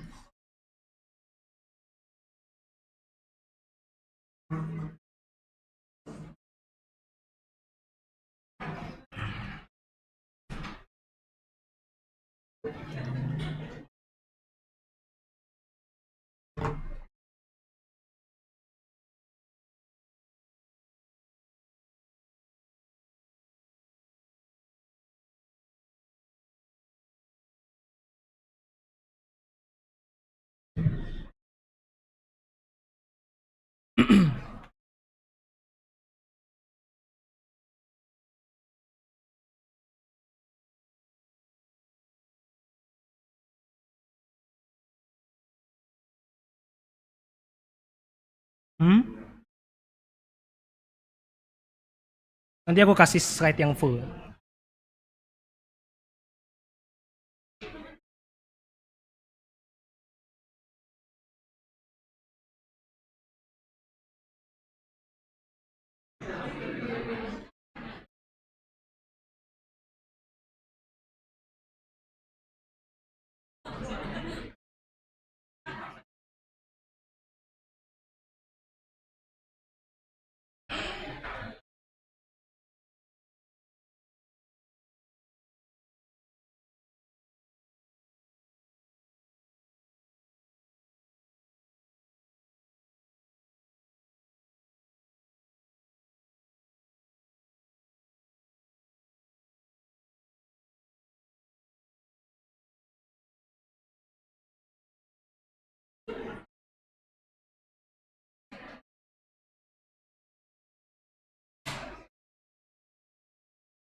Ya, Bapak Ibu, mari kita kembali. Ya, Bapak Ibu sekalian, mari kita kembali ya. Nanti coffee shop tetap dibuka, jadi bisa ngopi setelah kelas. Mari kita melanjutkan untuk Q&A ya. Ada beberapa pertanyaan yang masuk.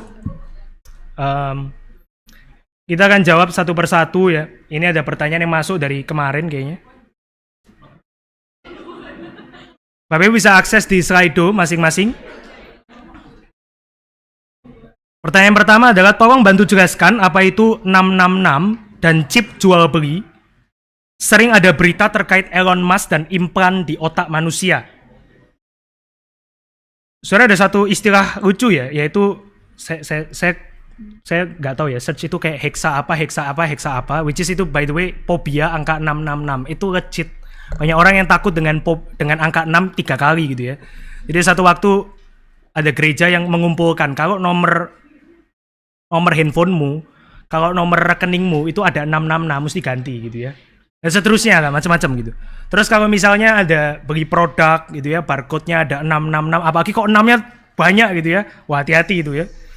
Jadi ada ketakutan dengan angka 666. Tapi benarkah bahwa 666 itu sebetulnya bicara tentang sesuatu yang mengerikan? Atau simply 666 itu punya pengertian yang lain yang lebih masuk akal, Bapak Ibu sekalian?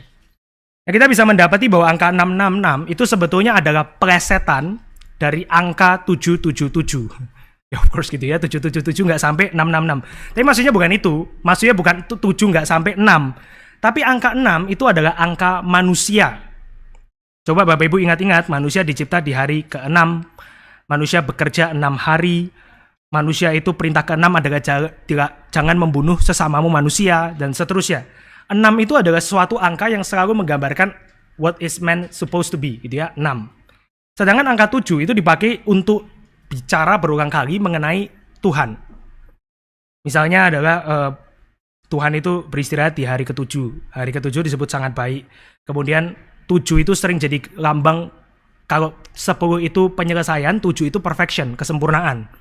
7 itu selalu muncul sebagai angka yang menandakan sesuatu itu baik, sesuatu itu sudah pas, itu 7. Karena itu angkanya Tuhan. Tentu ini pembacaan Yahudi sekali gitu ya. Tapi ini adalah sesuatu yang dipakai oleh Alkitab. Sehingga ketika angka 666 itu ditaruh, tentu ini mau mengatakan 3 kali ya kan, seperti penggarap Israel di Lukas pasal 20 itu 3 kali diutus nabi. 3 kali pengutusan nabi itu kan berarti sudah genap, sudah sempurna nabi-nabi diutus, tapi mereka tolak terus-menerus, penolakan mereka sempurna. Maka sama di sini 666 itu berarti mau mengatakan kami nggak mau itu harinya Tuhan, atau kami nggak mau itu perkenanannya Tuhan, maunya manusia. Dan ini dipakai di dalam kitab Wahyu.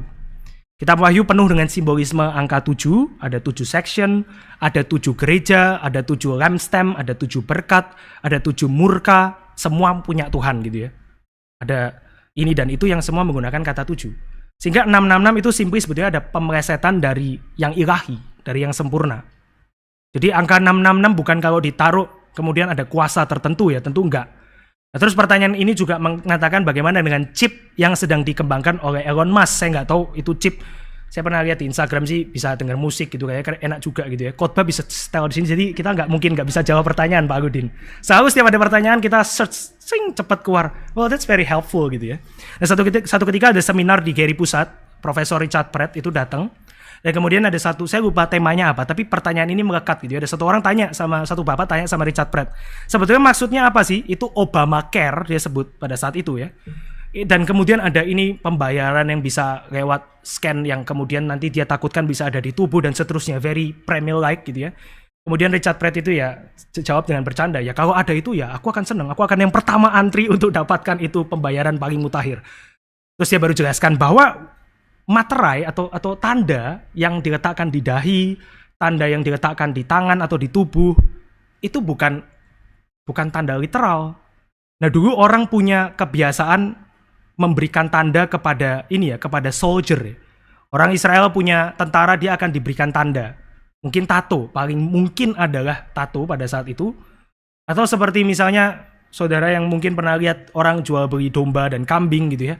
Itu harus dinyos satu tanda supaya jelas ini milik siapa dombanya, karena domba bisa banyak, kuda bisa banyak. Mungkin saudara pernah naik kuda di Trawas atau di Malang atau anak saudara gitu ya, itu kuda itu akan ada tandanya supaya menyatakan kuda ini milik siapa. So if you are branded dengan 666 berarti maksudnya you belong to the world.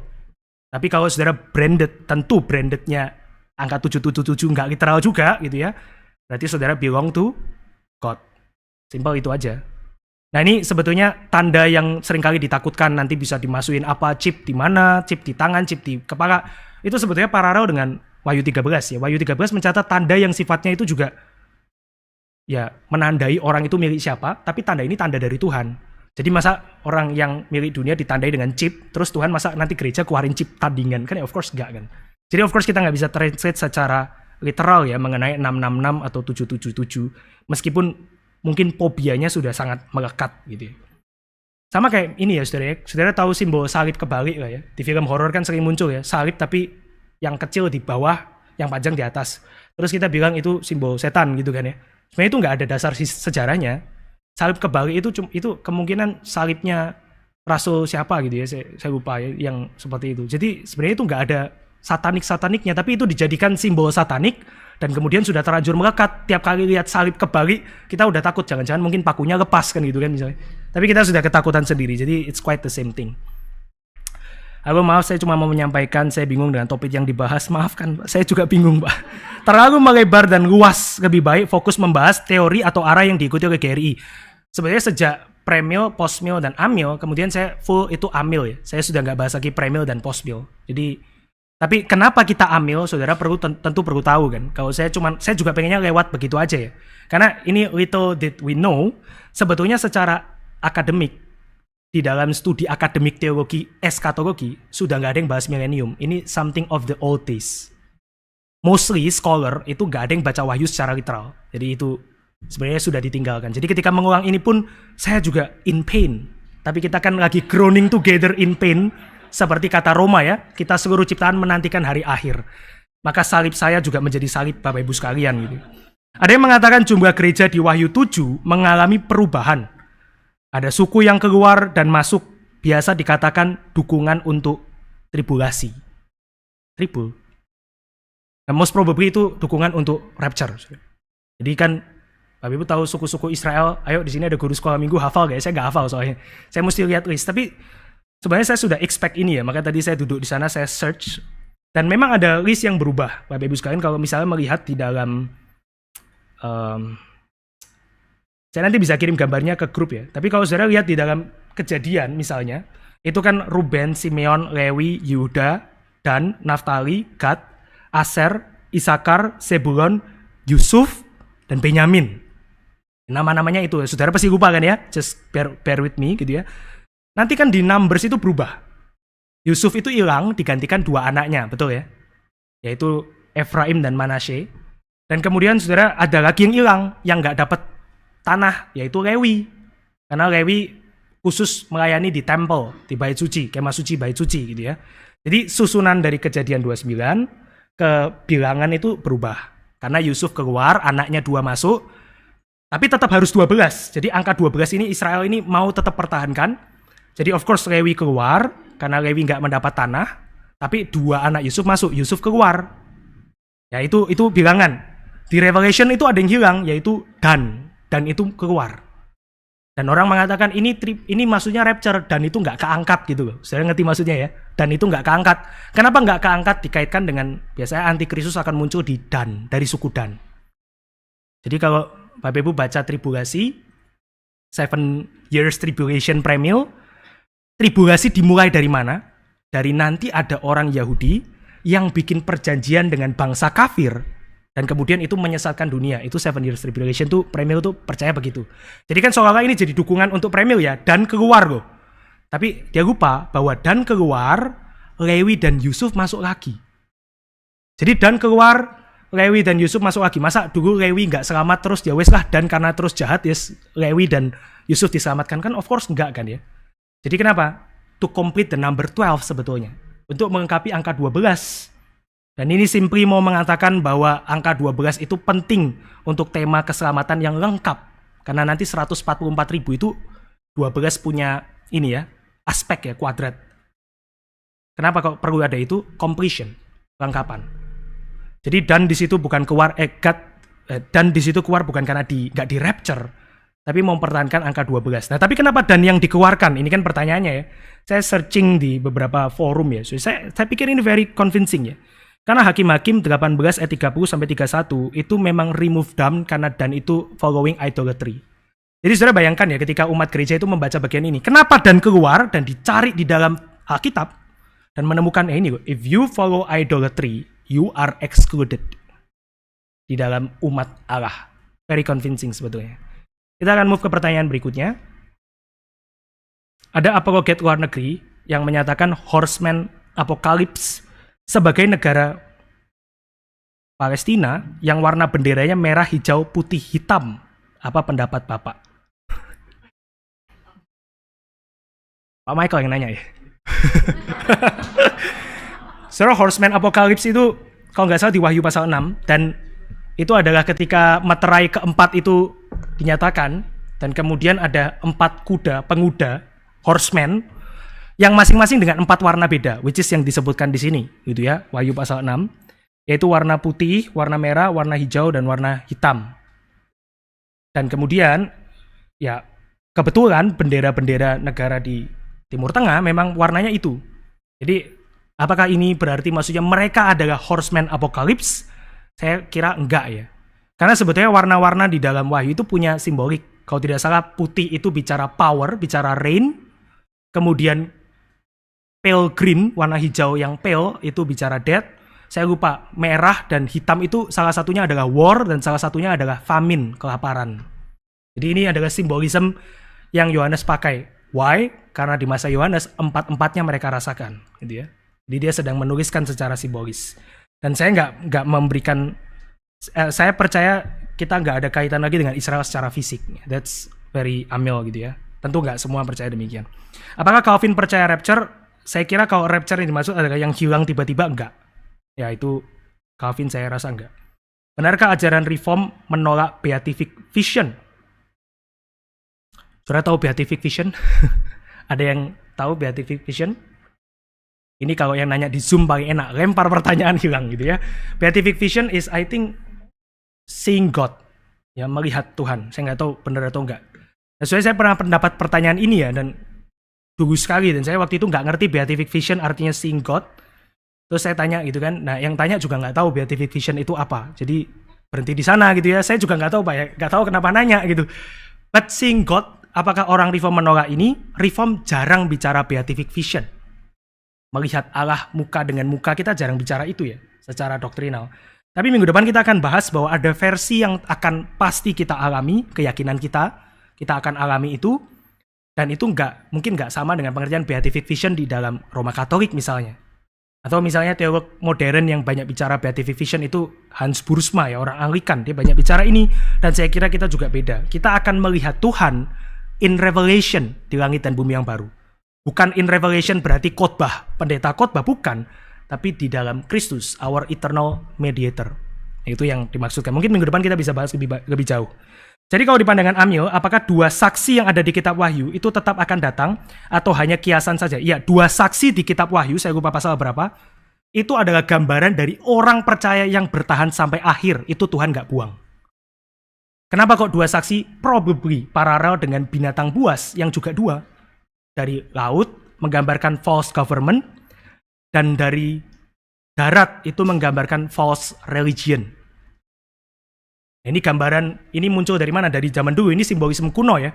Ada Leviathan, penguasa laut, ada Behemoth, penguasa darat. Maka Yohanes pakai simbolisme binatang buas. Jadi maksudnya dalam pandangan Amiel, semua yang di kitab Wahyu sudah terjadikah? Dan semuanya bukan literal akan terjadi ya? Yang di dalam Wahyu. Enggak semua sudah terjadi. Penghakiman terakhir tentu belum terjadi. Kita ada di periode menantikan parousia. Dan kita tersisa brief apostasy dan kedatangan kembali. Saya belum bahas brief apostasy gitu ya, tapi mungkin waktu gak cukup, mungkin minggu depan.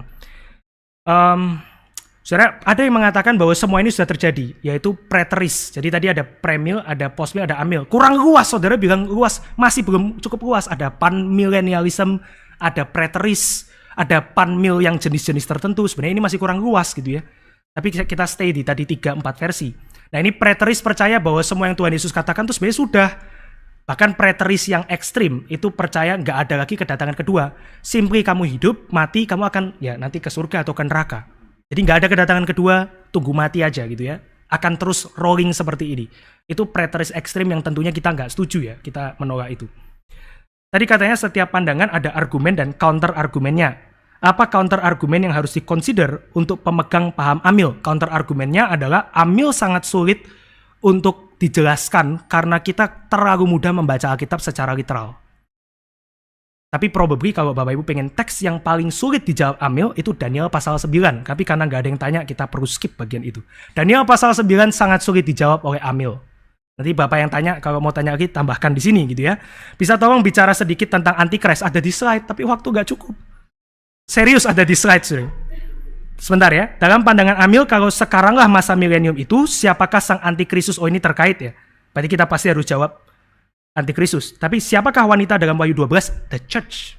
Ini bagian favorit saya dari seluruh kitab Wahyu, yaitu Wahyu pasal 12.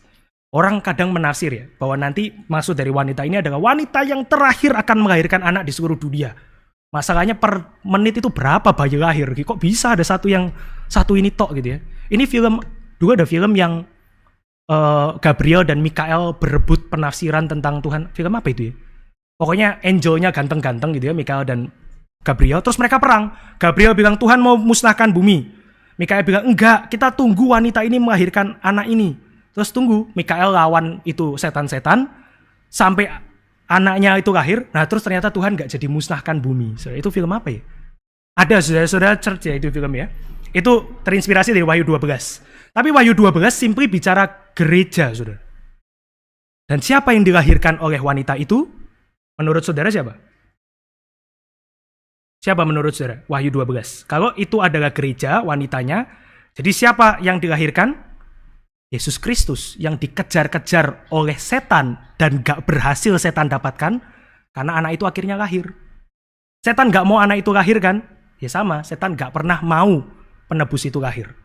Tapi dia lahir. Dan setelah lahir kemana? Dibawa kan anaknya, di mana? Ya naik ke surga. Saudara. Terus kenapa wanita itu ditaruh di padang gurun? The church in pilgrim. Gereja dalam pengembaraan. Saudara ada di padang gurun, apakah setan bisa bunuh itu perempuan di Wahyu 12? Gak bisa. Dia nggak pernah bisa menelan gereja. So, itu maksudnya. It's very beautiful ya, sebetulnya Wahyu pasal 12. Oke, kita akan bahas sedikit tentang antikristus. Boleh ditayangkan slide-nya.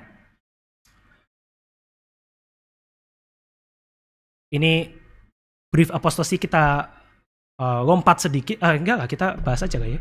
Brief apostasy, karena ini mungkin terkait dengan antikristus. Jadi kan ada satu brief apostasy. Saya sengaja kalau tribulasi saya pakai blok merah. Brief apostasy satu titik gitu ya, karena maksudnya brief. Nah, brief apostasy ini apa? Ini seperti kayak satu ganjalan di Amil, Bapak Ibu sekalian. Ini satu ganjalan di Amil. Karena katanya literal, katanya paralel. Tapi kok terus ada apostasi. Ini nggak kurang apostasi sekarang. Sekarang kan penyesatan juga banyak gitu ya. Perlawanan pada gereja juga banyak. Nah, kita perlu menjelaskan tentang brief apostasi. Tapi indikasi pertama-tama tentang brief apostasi adalah itu ya terjadi sangat cepat, segera. Ingat Tuhan Yesus bilang apa? Kekacauan Yerusalem segera atau pada masa itu Tuhan akan datang. Jadi kekacauan langsung Tuhan datang. Itu pertama nuansanya begitu ya. Tapi pertanyaan kita adalah kalau begitu apa yang dimaksud dengan brief apostasi? Jawaban pendeknya adalah ini kejahatan yang di akhir Tuhan akan singkapkan. Itu jawaban pendeknya. Kejahatan yang di akhir Tuhan akan singkapkan, artinya tidak ada yang tersembunyi.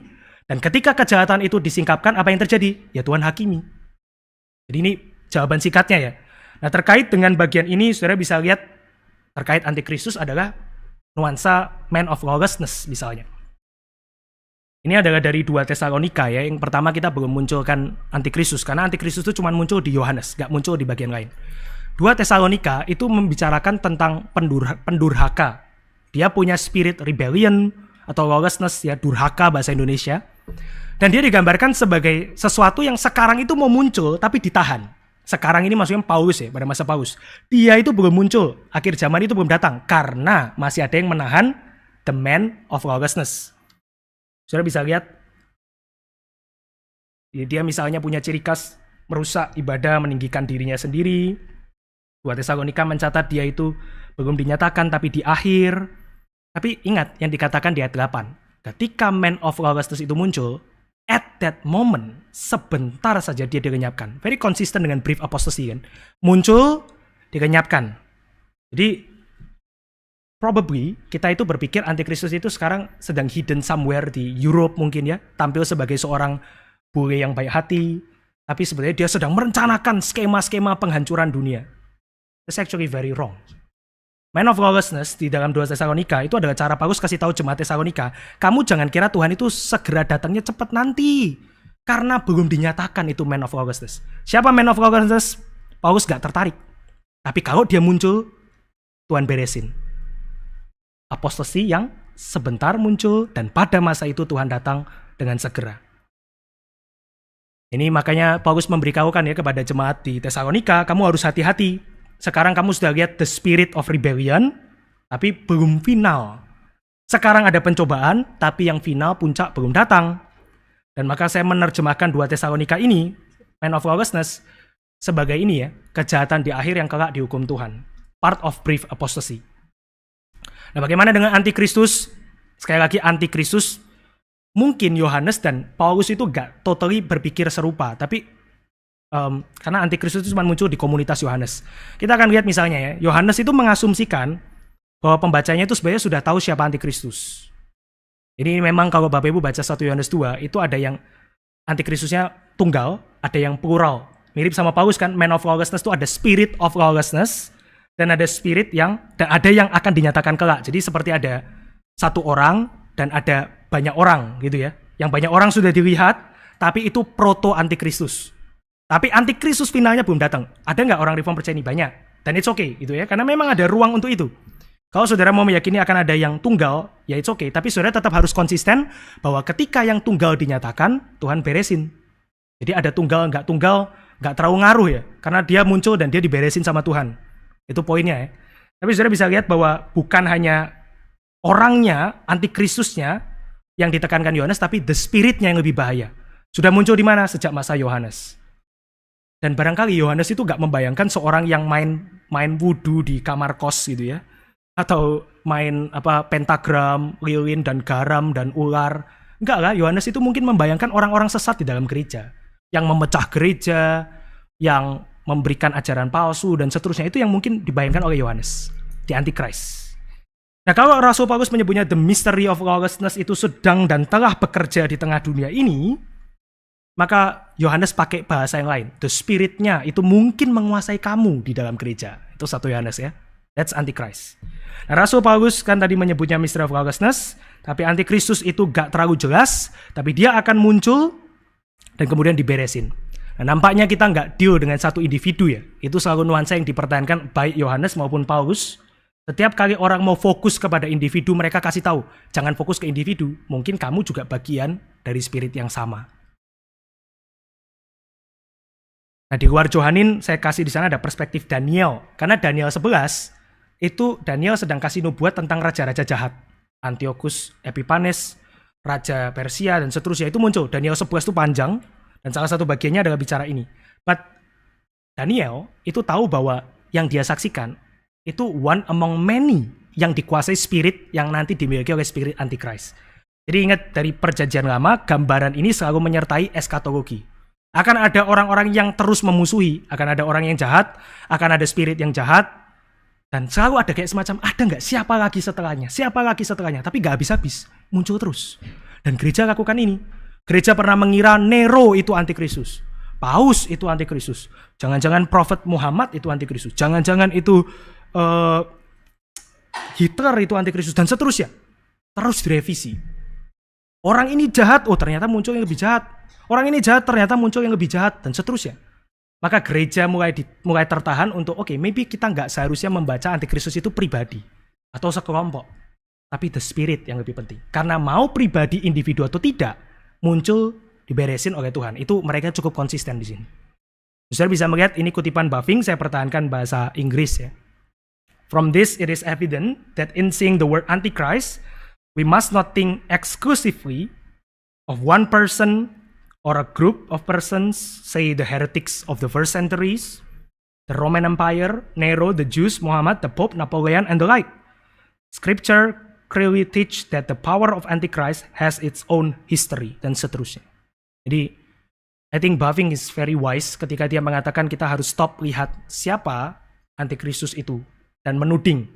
Karena spirit ini akan terus menyertai sampai Tuhan itu menyatakan apostasi itu dan dia beresin sepenuhnya di kedatangannya yang kedua. Jadi ini cukup mengecewakan ya, karena kita pengen berspekulasi di mana Antikristus bersembunyi. Pada waktu COVID awal-awal ada satu hamba Tuhan di kota saya di Semarang yang mengatakan dia sedang meramu semacam black magic di kutub utara gitu ya. Jadi ya kalau saudara ingin memerangi Antikristus dengan pedang, pergilah ke kutub utara. But kita nggak melihat seperti itu, saudara. Tapi saudara bisa tangkap kan ya, kenapa sangat menarik? Karena membicarakan hal ini tuh menggugah sekali gitu ya. Sangat membuat kita itu penasaran, berspekulasi, dan seterusnya. Tapi Buffing urge kita untuk gak cari itu dalam siapa, tapi mulai introspeksi, kira-kira begitu ya. Dan that's also John, dan that's also Paul. Yohanes dan Paulus juga begitu. Spirit Antichrist atau the spirit of rebellion kalau Paulus. Spirit Antikristus, spirit kedurhakaan, beware akan hal itu. Itu Yohanes dan Paulus. Ada pertanyaan lagi ya, ada yang mengatakan Jenderal Titus itu Antikristus. Nah ini betulkah? Nah ini probably buat the first century Christian, ya iya. Jenderal Titus ini Antikristus. Mereka melihat semua ciri-ciri Antikristus ada di Jenderal Titus. Tapi nanti Nero ternyata lebih mengerikan. Nanti ternyata pada masa reformasi Luther probably the Pope lebih mengerikan. Karena dia duduk di tahta, tapi semua ikut ini dia. Terus kemudian ada surat indulgensia. Oh itu mengerikan buat Luther. That's probably why Westminster Confession yang dulu sekali mencatat Antikristus itu the Pope. Tapi dari revisi, delete. Karena apparently ya bukan gitu ya.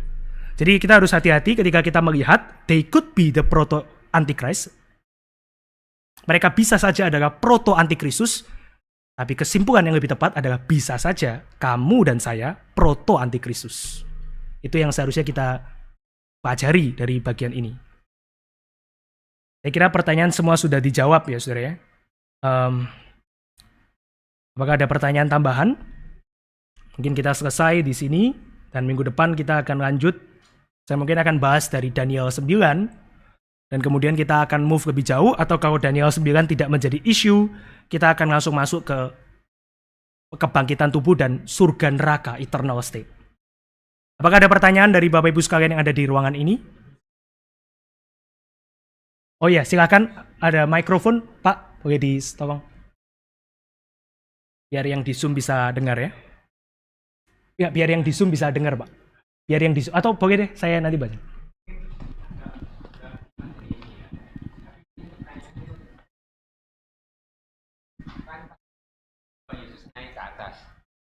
Dia kan memakai tubuh daging ya dan tulang.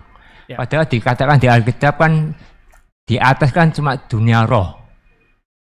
Ya. Nah, itu tubuh dan itu gimana nantinya gitu Tuhan naik ke atas. Itu yang pertama. Terus yang kedua, kalau saya nggak menangkap, karena ini agak bingung tadi saya penjelasannya ya, nggak begitu mudah juga. Tapi dari akhir-akhir ini rapture sebetulnya ada, kalau dikoreksi kalau salah ya. Tetapi akan ada, tapi bersama-sama pada waktu Tuhan Yesus kedua kali datang bersama-sama orang yang sudah meninggal. Rapture. Oh ya. Ya, ada, tapi memang bersama-sama pada waktu Tuhan Yesus yang kedua kali datang bersama-sama orang yang sudah meninggal juga dibangkitkan juga. Berarti rapture itu ada juga. Ya. Ya. Benar. Itu ada dalam pengertian mereka terangkat semua, bukan daging, itu rohnya aja yang terangkat. Ini udah selesai. Ya udah. Oke, yang kedua, rapture ada, but not hidden and mysterious, tapi publik dan simply maksudnya adalah menyambut. Jadi nggak tentu harus naik terbang ke awan, tapi maksudnya adalah kita akan menyambut bersama-sama. Nah itu nggak perlu kita bingung dengan tubuhnya bagaimana, karena kita akan tetap di sini. Penghakiman akan berjalan dan kemudian eternal state. Berarti kalau kita belum mati pada saat itu, ya kita akan diberikan tubuh baru setelah rapture atau menemui Tuhan.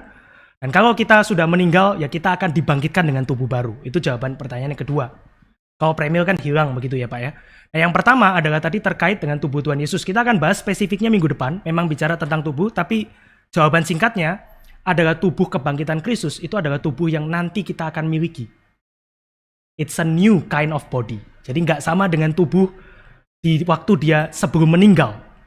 Nah, Alkitab kasih ada gambaran yang berkelanjutan dan ada kasih gambaran yang tidak berkelanjutan. Contoh sederhana, Tuhan Yesus bisa makan ikan dan roti.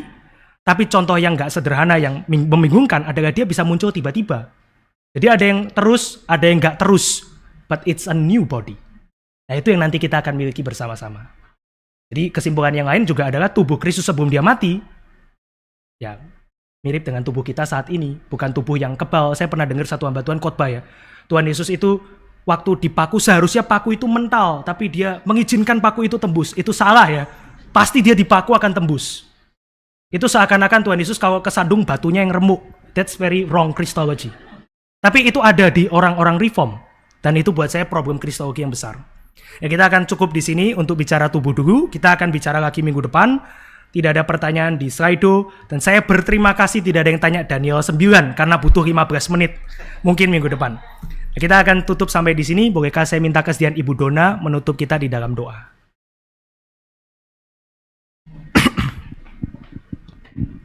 Mari kita sama-sama berdoa. Bapa dalam surga, terima kasih untuk kelas pada malam hari ini. Sekali lagi kami dibawa untuk mengerti satu doktrin yang penting tentang akhir zaman. Kami berdoa kiranya ada satu encouragement, dorongan bahwa kami juga adalah milik Kristus yang dipelihara oleh Tuhan.